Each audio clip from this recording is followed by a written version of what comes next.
우리가 이 아침에 함께 묵상할 하나님 아버지의 말씀은 신약성경 요한계시록 말씀입니다. 요한계시록 21장 1절에서 5절의 말씀, 21장 1절에 5절의 말씀입니다. 가지고 계신 말씀기 노트로는 106페이지입니다. 요한계시록 21장 1절에서 5절의 말씀 함께 읽고 묵상하도록 하겠습니다.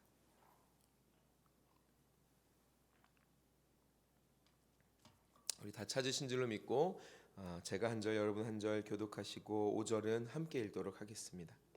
또 나는 새 하늘과 새 땅을 보았습니다. 전에 있던 하늘과 땅은 사라지고 바다도 없어졌습니다. 나는 거룩한 성 새 예루살렘 하늘에서 내려오는 것을 보았는데 마치 신부가 신랑을 위해 단장한 것 같았습니다.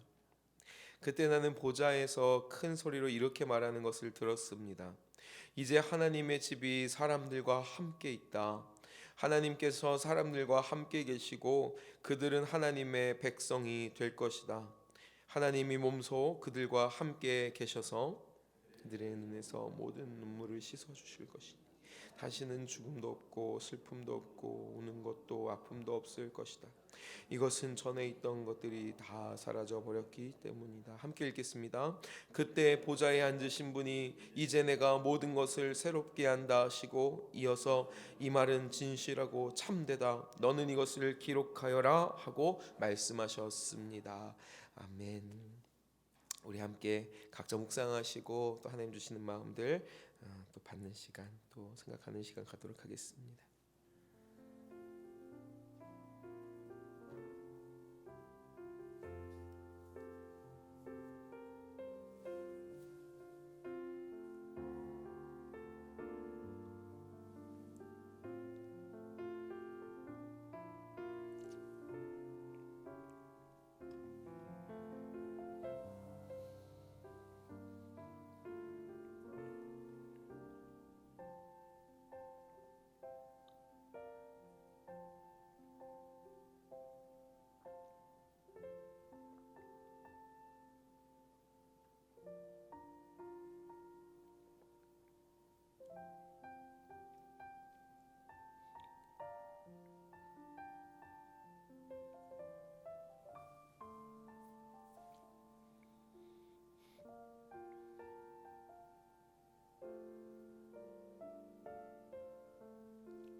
우리 함께 말씀 나누도록 하겠습니다. 우리 먼저 노트에 있는 비전 신앙 한번 보겠습니다. 비전 신앙 함께 보겠습니다.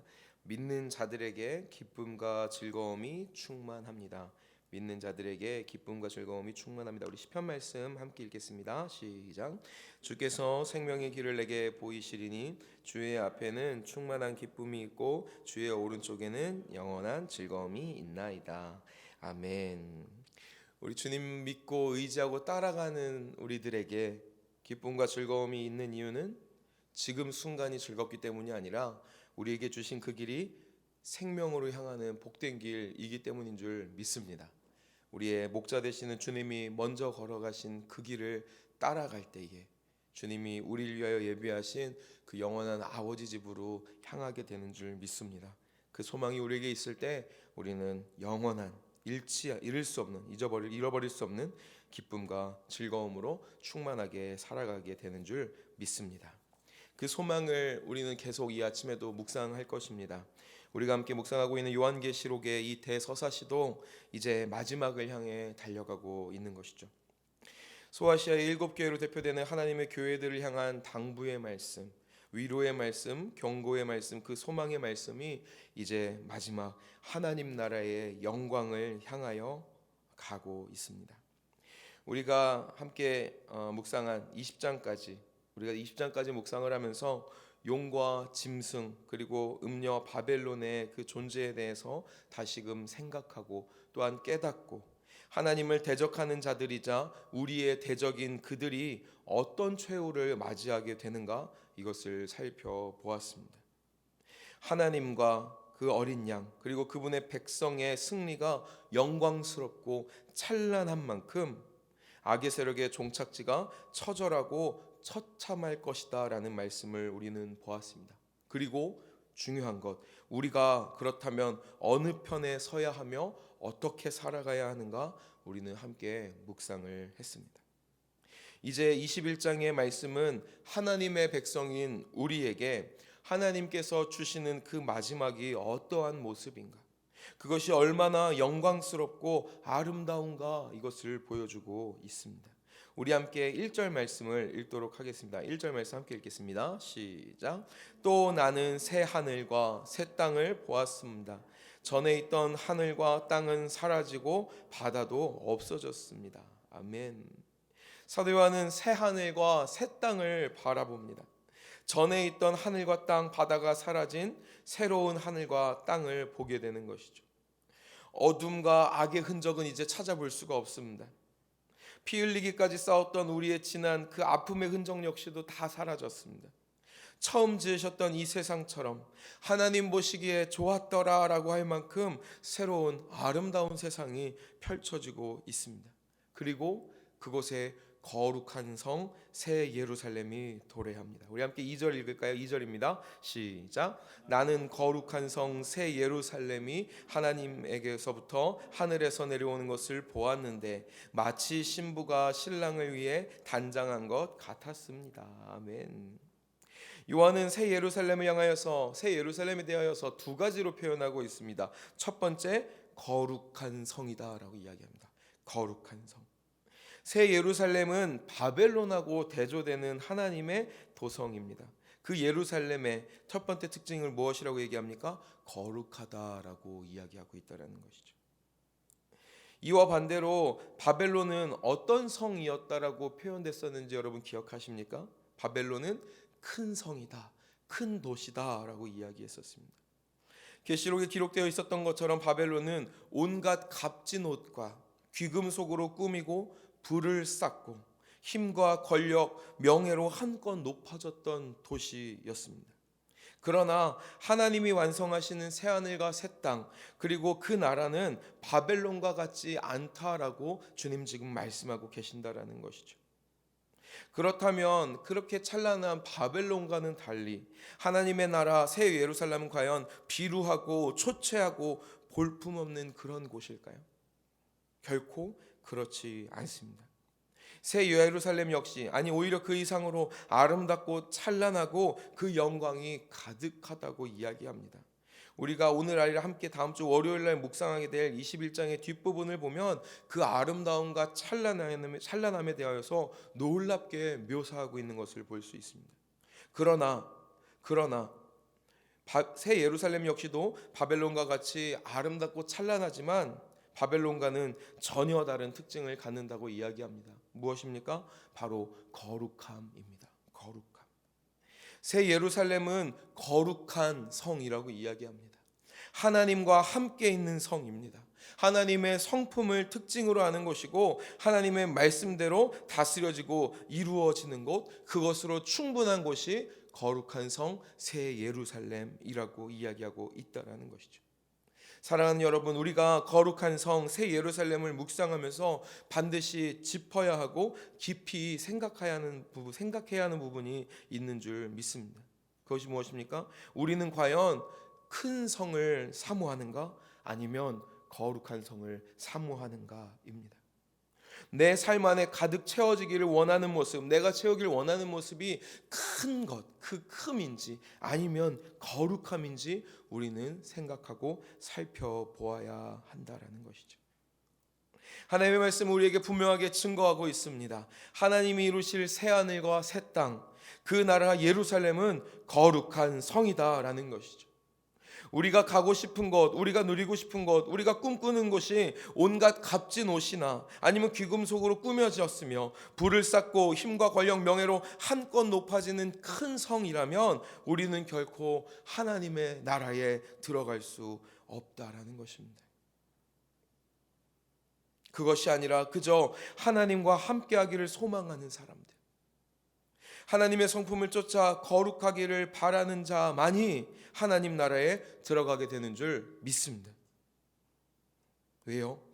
새 예루살렘은 큰 성이 아니라 거룩한 성이기 때문입니다. 새 예루살렘에 대한 두 번째 표현은 무엇입니까? 신랑을 위해 단장한 신부와 같다라는 것입니다. 신랑을 위해 단장한 신부. 신랑이신 그 어린 양께 어울리도록 단장한 신부가 예루살렘이라고 이야기하고 있습니다. 우리는 그 어린 양, 그 주님의 신부가 누구인지 우리는 너무 잘 알고 있습니다. 에베소서에서 바울은 남편과 아내의 관계를 이야기하면서 신랑이신 예수 그리스도와 신부된 교회와의 관계를 빗대어 이야기합니다. 제가 에베소서 5장 23절을 읽어드리겠습니다. 이것은 그리스도께서 교회의 머리가 되시는 것처럼 남편은 아내의 머리가 되기 때문입니다. 그리고 그리스도는 자기 몸인 교회의 구주가 되십니다. 아멘. 즉 거룩한 성 새 예루살렘은 무엇을 의미하겠습니까? 바로 교회를 의미합니다. 교회의 완성을 의미하고 하나님 나라의 완성을 의미한다라는 것이죠. 여기에 있는 저와 여러분을 의미하는 줄 믿습니다. 하나님께서는 당신의 백성들, 교회를 향하여 교회가 마지막에 하나님과 함께 누릴 아름다움, 그 영광을 지금 보여주고 계신다라는 것이죠. 이것이 큰 성 바벨론을 쫓는 것이 아니라 거룩한 성 새 예루살렘을 이루고 살아가는 우리의 가장 큰 위로인 줄 믿습니다. 바벨론, 즉 세상 안에서 교회로 살아가는 우리입니다. 그러나 세상 안에서 교회로 살아간다는 것은 결코 쉬운 일은 아닙니다. 모두가 큰 것을 쫓을 때, 모두가 크고 휘황찬란함, 그것을 쫓을 때 거룩함을 쫓는다라는 것은 세상이 볼 때에 매우 바보 같아 보이기도 한 것이죠. 우리가 잘 아는 것처럼 십자가의 길 순교자의 삶이라는 그 찬양의 가사처럼 우리를 향한 조롱하는 소리와 세상의 유혹이 멈추지 않고 우리에게 쏟아지기 때문입니다. 그러나 사랑하는 여러분, 우리는 바벨론의 최후와 새 예루살렘의 최후가 어떠한지 말씀을 묵상함으로 잘 알고 있습니다. 그 두 도시의, 그 도성의 너무나 다른 두 결과를 우리는 말씀을 통하여서 보았고 또한 지금 보고 있습니다. 주님의 신부인 교회, 우리를 향한 하나님의 위로의 말씀이 이 귀한 새벽에 우리의 귀와 우리의 마음에 들리는 은혜가 있으시기를 주님의 이름으로 축원합니다. 우리 그 말씀 함께 3절과 5절을 읽음으로 들을 수 있었으면 좋겠습니다. 우리 3절에서 5절을 함께 읽겠습니다. 3절에 5절입니다. 시작. 그때 나는 보좌에서 큰 소리로 이렇게 말하는 것을 들었습니다. 이제 하나님의 집이 사람들과 함께 있다. 하나님께서 사람들과 함께 계시고 그들은 하나님의 백성이 될 것이다. 하나님이 몸소 그들과 함께 계셔서 그들의 눈에서 모든 눈물을 씻어 주실 것이니 다시는 죽음도 없고 슬픔도 없고 우는 것도 아픔도 없을 것이다. 이것은 전에 있던 것들이 다 사라져 버렸기 때문이다. 그때 보좌에 앉으신 분이 이제 내가 모든 것을 새롭게 한다 하시고, 이어서 이 말은 진실되고 참되다, 너는 이것을 기록하여라 하고 말씀하셨습니다. 아멘. 진실되고 참된 하나님의 그 말씀, 영원히 변치 않을 그분의 말씀이 우리에게 지금 말씀하고 계신 줄 믿습니다. 내가 너희와 함께 있다. 너희는 내 백성이 될 것이다. 내가 너희 눈에서 모든 눈물을 닦아주겠다. 죽음도 없고 슬픔도 없고 눈물도 없고 아픔도 없다. 모든 것이 새로워졌다. 주님의 이 음성이 우리로 하여금 오늘을 살게 하고 영혼을 꿈꾸게 하실 줄 믿습니다. 여기에 교회 어른들 계시기 때문에, 그리고 저는 어른들 계시는 그 자리에 이렇게 말하는 거 별로 선호하지 않지만 새벽에 좀 힘주어서 말해야겠다라는 좀 마음이 들었습니다. 너른 마음으로 들어주시면 좋겠습니다. 사랑하는 여러분, 거룩을 꿈꾸는 우리가 되기를 소망합니다. 임마누엘을 누리고 하나님과 늘 동행하는 우리가 됩시다. 진정으로 찬란하고 아름다운 하나님의 나라가 우리 안에 완성될 줄 믿습니다. 바벨론 쫓지 마시고 새 예루살렘의 꿈을 꾸시는 저와 여러분, 그리고 우리 동강제일 교회가 되기를 주님의 이름으로 축원합니다. 마지막으로 짐 엘리엇이라는 선교사님에 대한 이야기 하나 나누고 말씀을 마치려고 합니다. 짐 엘리엇이라는 선교사님은 전능자의 그늘이라는 책과 창끝이라는 영화로 우리에게 잘 알려져 있는 분입니다. 나중에 우리 청년들하고 함께 좀 보면 좋겠다는 생각이 듭니다. 짐 엘리엇은 젊은 나이에 남미 에콰도르에 있는 한 원주민 부족에게 복음을 전하기 위하여서 친구 4명과 떠납니다. 그의 나이 29살이었습니다. 경비행기를 타고 그 부족 가까이에 간 이 젊은이들, 그 부족 사람들에게 하나님이라는 언어, 단어조차 없는 그 사람들에게 복음을 전하야겠다고 그 사람들은 찾아갑니다. 그러나 그 짐 엘리엇과 친구들은 그 부족 사람들에게 복음을 단 한마디도 전하지 못하고 그들의 창에 찔려서 순교하고 맙니다. 세상의 기준으로 볼 때 너무나 하찮은 인생이 되어버린 젊은이들이었습니다. 아무 열매도 거두지 못하고 생을 마감한 사람들이었습니다. 세상이 볼 때 그랬습니다. 그런데 이들이 과연 하나님의 눈에는 어땠을까요? 거룩한 성 새 예루살렘에서 가장 아름다운 자리 맨 앞에 있는 사람들이지 않았을까요? 짐 엘리엇과 그 친구들은 아무것도 할 수 없었지만 하나님은 그 부족 가운데에 복음이 들어가게 하시고 더 많은 헌신자들이 그곳을 향하게 하시고 그 부족 안에 하나님께 헌신된 주의 종이 나오게 하셨습니다. 짐 엘리엇이 이런 말을 했다고 합니다. 영원한 것을 위해 영원하지 않은 것을 포기하는 자는 결코 어리석은 자가 아니다. 영원한 것을 위해 영원하지 않은 것을 포기하는 자는 결코 어리석은 자가 아니다. 이 아침 계시록의 말씀이 우리에게 주시는 그 음성을, 그리고 우리의 믿음의 선배인 이 짐 엘리엇 선교사님이 주는 이 말이 영원한 것을 꿈꾸며 살아가는 우리가 되도록 우리를 도전하는 줄 믿습니다. 영원한 것을 꿈꾸며 살아가시는 저와 여러분 우리가 되길, 그리고 오늘이 되기를 우리 사랑하는 주 예수 그리스도 신랑 되신 주님의 이름으로 간절히 축원합니다. 오늘 하루도 주님 안에서 행복하시기를 간절히 소망합니다. 우리 함께 기도하도록